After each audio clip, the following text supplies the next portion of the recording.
Clostridium perfringens. Morphology. It is a gram-positive bacillus and it is spore forming.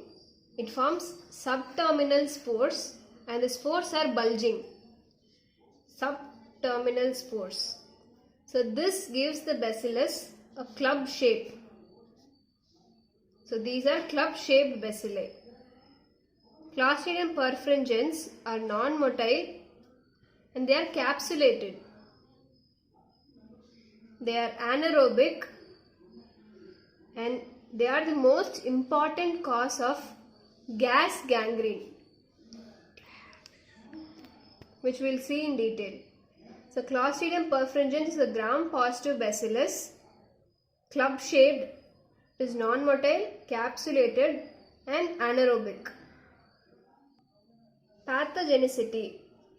Virulence factors. The Clostridium perfringens is classified into 5 types based on the toxins. The types are from A to E. The toxins produced are at least of 12 different types. 4 major toxins which are alpha, beta, eta and iota. The beta, eta and iota toxins have lethal necrotizing properties. The alpha toxin is present in all the types and it is most abundant in type A strains. A for alpha. So alpha toxin is most abundant in type A strains. And this alpha toxin is responsible for the toxemia produced by gas gangrene. And the toxin is lethal, dermonecrotic and hemolytic. It is a lecithinase C. And the alpha toxin is neutralized by antitoxin by a reaction called as Nagler's reaction. The minor toxins are gamma, eta and delta. So the delta toxin is hemolytic for RBCs of sheep, goat, pigs and cattle. Next is theta toxin. This is generally cytolytic. The theta toxin is oxygen liable and antigenically related to streptolysin O. Kappa toxin, which is a collagenase. So it destroys the collagen barriers in the tissues. Lambda toxin, proteinase and gelatinase. Next is mu toxin, which is hyaluronidase. So it helps in breakdown of intracellular substance. Nu toxin, which is a deoxyribonuclease. Next are enzymes.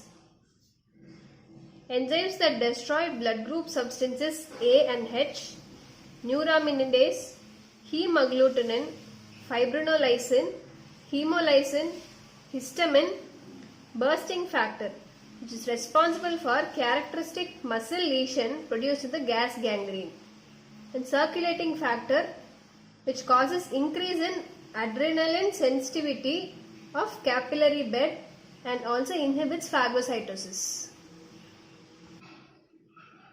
Clinical manifestations. Gas gangrene, most commonly caused by Clostridium perfringens type A.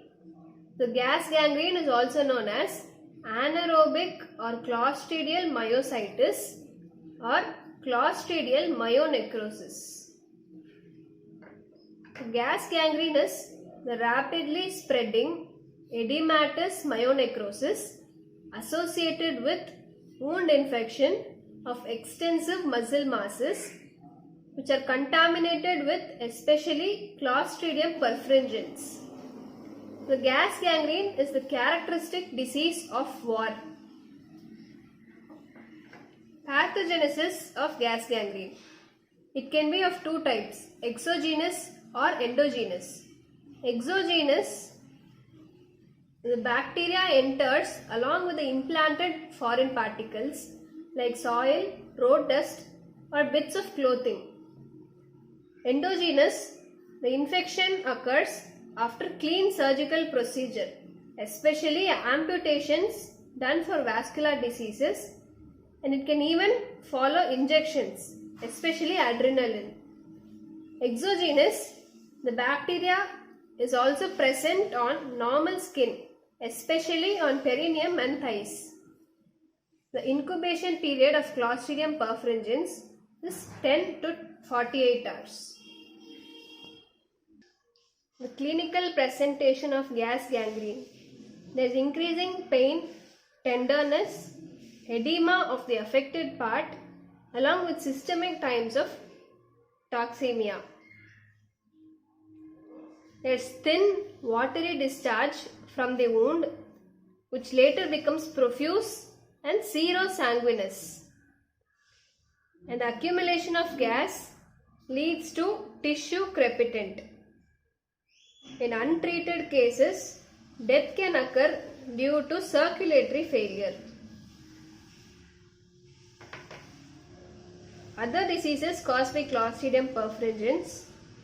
Food poisoning caused by some strains of type A which have marked heat resistant of spores and feeble production of alpha and theta toxins. The food poisoning is caused by cold or warmed up meat dish. For this, the incubation period is 8 to 24 hours. Later, abdominal pain, diarrhea and vomiting occurs. The diagnosis of food poisoning caused by Clostridium perfringens is by isolating heat-resistant Clostridium perfringens type A from the feces and food in large numbers. The treatment of this food poisoning, it is self-limiting and recovery occurs in 1 to 2 days. Next disease is gangrenous appendicitis. This is caused by type A and occasionally type D strains. Next is necrotizing enteritis. This is severe and often fatal. This occurs with type C strain with heat resistant spores which produce beta toxin leading to mucosal necrosis. The type C strain with heat resistant spores produce beta toxins which lead to mucosal necrosis. Next is biliary tract infection. Can lead to two rare but serious types: acute emphysematous cholecystitis or post cholecystectomy septicemia. And last is brain abscess and meningitis which can occur rarely. Lab diagnosis. Bacteriological examination. Scanty pus cells and diverse bacterial flora are examined in films from gas gangrene. First is collection of specimens. Specimens are films from muscle at the edge of affected area or from tissues in necrotic area or from exudate in deeper parts of the wound. Second is microscopic examination.